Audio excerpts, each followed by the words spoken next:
पश्चिमी सिंहभूम इलाके में सिर्फ मानव वन्य जीव संघर्ष का क्षेत्र नहीं रहा, बल्कि सरकारी उपेक्षा के कारण खुला कत्लगाह बन गया।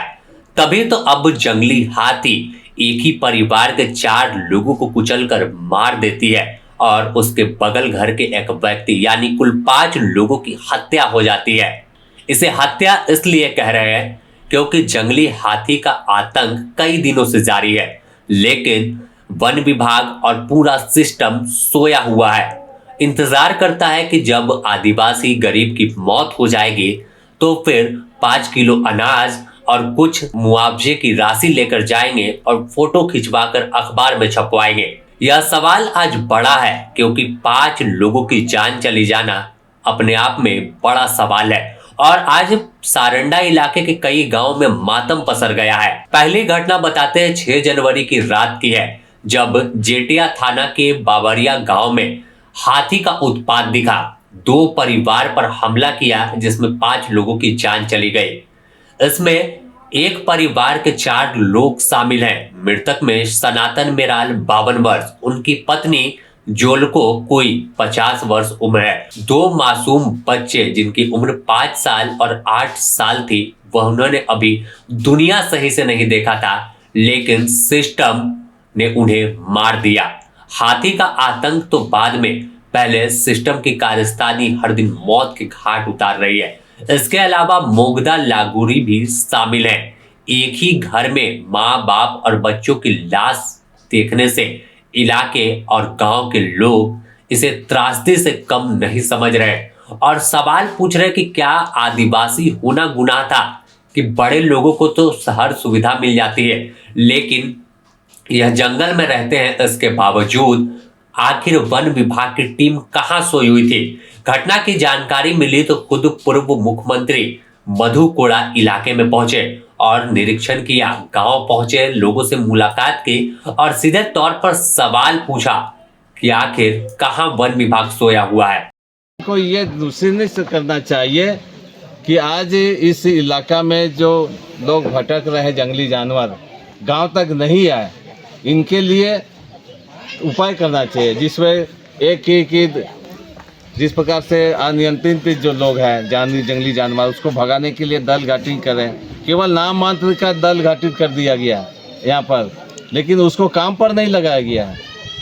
उसको जो उपाय फटाखा देना चाहिए, टॉर्च देना चाहिए और जो ब्रांड ग्राम समिति का नियमित उसको मीटिंग बैठक करना चाहिए।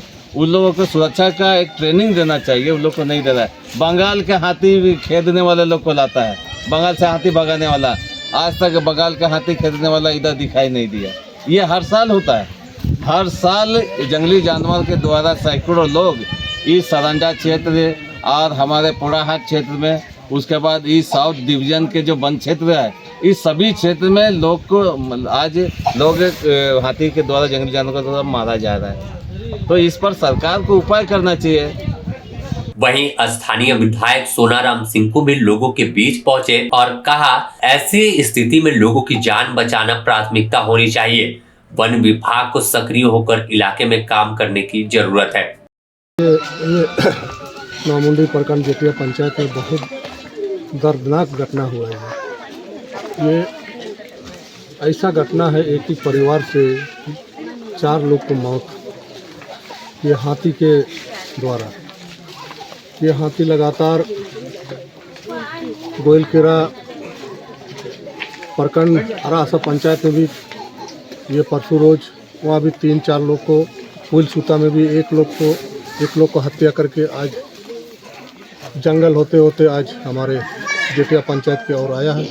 और लगातार हमने वन विभाग से ये फ़ोन के माध्यम से इन लोगों को कहा रहते कि देखिए ये हाथी भटका हुआ है, ये उसको आप लोग किसी तरह कंट्रोल कीजिए ताकि ये गांव के लोग, गरीब परिवार के लोग को नुकसान ना पहुंचे। आज यही हाल हो गया। आज जेटिया पंचायत बाबरिया गांव में एक ही परिवार के 4 लोग का जान चला गया है। ये वन विभाग का कहीं ना कहीं लापरवाही है। ये वन विभाग हमेशा, हम लोग फ़ोन के माध्यम से कहते हैं कि भाई आप लोग जानवरों को थोड़ा सा नज़र रखिए कि गांव की तरफ ना जाए, लेकिन उन लोग हमेशा कहता है कि हमारे टीम आ रहे हैं, बंगाल के टीम आ रहे हैं, कभी कौन आ रहे हैं, कभी बोलते हैं कि हमारे गांव में टीम है, लेकिन कहाँ टीम है? यदि टीम रहता तो आज इतना बड़ा घटना नहीं होता। ये वन विभाग का बहुत बड़ा लापरवाही है, ये हम खड़ा विरोध करेंगे, क्योंकि हमेशा वन विभाग अपना बचाव के पक्ष में रहते हैं और हमारे जनता हमेशा इस घटना में नुकसान हो रहे हैं। यदि आज इस हाथी के ऊपर किसी तरह का यदि प्रहार होता तो गांव वालों के ऊपर केस करते, कई लोग के ऊपर एफआईआर होते, लेकिन आज हाथी ने इतना लोगों का जान ले रहे हैं, उनका क्या होगा? आज भी 2 बजे रात से हमारे रूप सिंह लागुरी जी दूर से वाबाड़िया गांव के निवासी है, ये हमारे कार्यकर्ता भी है, हमसे संपर्क किया, रात में फ़ोन किया, हम सुबह से हम विभाग के लोग को फ़ोन करने में लगे हुए हैं कि भाई वहाँ देखिए इतना बड़ा घटना हुआ। आज जगन्नाथपुर होते हुए हमारे गांव होते हुए उस हाथी ने मलुका की और क्या आपका बड़ा मुंडिया के और चले गए, उधर भी आज रात में कुछ भी ना कुछ घटना हो सकता है। इसीलिए हमने उन लोगों को कहा भाई जल्दी से इसको रोक लगाइए, या किसी तरह का आप लोग उसको नशा का उसको सेवन कराइए, या तो कुछ ऐसा यंत्र होगा कि मैंने बंदूक के माध्यम से या किसी तरह से उन लोग का जो होता है रोकने का, उसको रोकने का उपाय लगाइए। ये हमने सुबह से लगातार डीसी से भी बात किया, डीओ पोस्ट से भी बात किया, रेंजर से भी बात किया, लेकिन आज रात क्या होता है देखते हैं। नहीं तो हम लोग वन विभाग के प्रति हम लोग बहुत नाराज़गी जताएंगे और आंदोलन भी हो सकता है, क्योंकि इस तरह हर गांव में जान लेना, हर दिन जान ले रहे हैं गरीब परिवार के लोग, या तो किसी का भी परिवार के लोग रास्ता में कोई रात में जा रहे हैं, उनका भी जान जा सकता है। इसीलिए वन विभाग को अभी हम कहना चाहेंगे कि आप लोग इसको किसी तरह रोकिए, नहीं तो कल और परसों तक में आप लोग यदि इसको नहीं रोकते हैं तो हम लोग आंदोलन में उतर जाएंगे। वहीं स्थानीय लोगों के मुताबिक हाथी का आतंक हर दिन जारी होता है, लेकिन ना तो कोई ट्रैकिंग और ना लाइट और ना पेट्रोलिंग इस इलाके में दिखती है। यानी ग्रामीणों की सुरक्षा भगवान के भरोसे है कि जंगल में रहते हैं तो जंगल में या खुद ही हर कुछ निपट लेंगे। सुनिए क्या कुछ कह रहे हैं स्थानीय व्यक्ति। ग्राम बाबड़िया का बासिंदा हूँ, जेटिया पंचायत से बिलोंग करता हूँ। मैं इस घटना को रात 10:30 बजे आकर के हमने देखा। हमारा गांव का ही बेटी है, मेरा बेटी है लगती है, जलक मुनि, और सनातन मेरल दमाद है, और जो दमयंती लगुरी मेरल और मुंगड़ू मेरल वो मेरा नतिया और नतनी लोग है। तो मैं वन विभाग से इतना मांग करूंगा कि तत्काल मुआवजा इनका दिया जाए।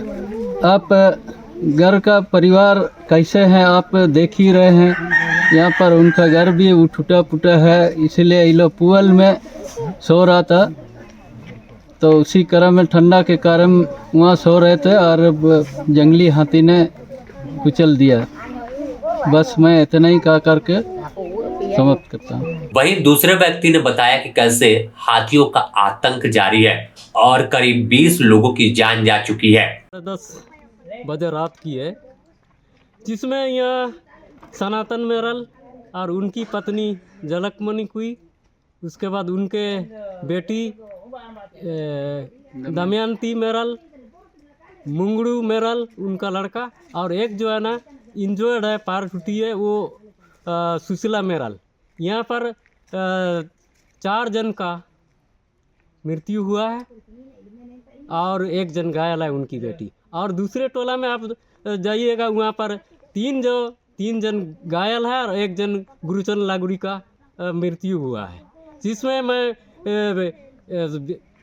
वन विभाग या फॉरेस्ट विभाग से मांग करता हूं कि उच्च मतलब मुआवजा दिया जाए, और जो यहाँ पर जो सनातन की मेरल के जो परिवार में सब ख़त्म हो गया, उनके माँ बाप ख़त्म हो गए, 2 बच्चा बचा हुए, एक बेटी और एक लड़का बचा हुआ। उनको सरकार से मैं मांग करता हूँ कि उनका पढ़ाई लिखाई का जिम्मेवारी पूरी तरह ले और अच्छा मुआवजा दे, और मुआवजा को इसमें जो भी पैसा मुआवजा के रूप में मिलता है वो पैसा को उनके बच्चों का भविष्य, उन दोनों की बच्चों के भविष्य के लिए FD डाला जाए सरकार की तरफ से। मैं यही मांग करता हूँ। कितना बजे का घटना है? ये लगभग 10:30 बजे की घटना है। यह 10:30 बजे की घटना के बाद वहाँ 11 बजे हुआ है। तो बता दें कि हाथी का आतंक बाबरिया तक सीमित नहीं है। बड़ा पासिया गांव में मंगल बोबंगा 22 वर्ष और लांपा ईसाई गांव में एक अन्य ग्रामीण की जान चली गई है। घटना ने साबित कर दिया कि यह केवल प्राकृतिक घटना नहीं बल्कि वन विभाग और स्थानीय प्रशासनिक नाकामी का नतीजा है। पिछले 10 दिनों से सोया, कुसलुता और अन्य गांवों में 20 लोगों की जान जा चुकी है, लेकिन वन विभाग चैन की नींद में सोया है। कहीं तलाश में अधिकारी होंगे कि लकड़ी कट रही होगी तो वहां पहुंचेंगे और फिर उसका दाम लगाकर सौदा तय करेंगे। लोगों की जान जाती है तो उनसे उन्हें क्या मतलब है? आज यही सवाल उस इलाके के लोग दोहरा रहे हैं और कह रहे हैं कि कैसे हमें मरने के लिए छोड़ा गया। उसकी तस्वीर देखिए कि 20 लोगों की लाश भिज गई है। चाईबासा से संतोष वर्मा की रिपोर्ट।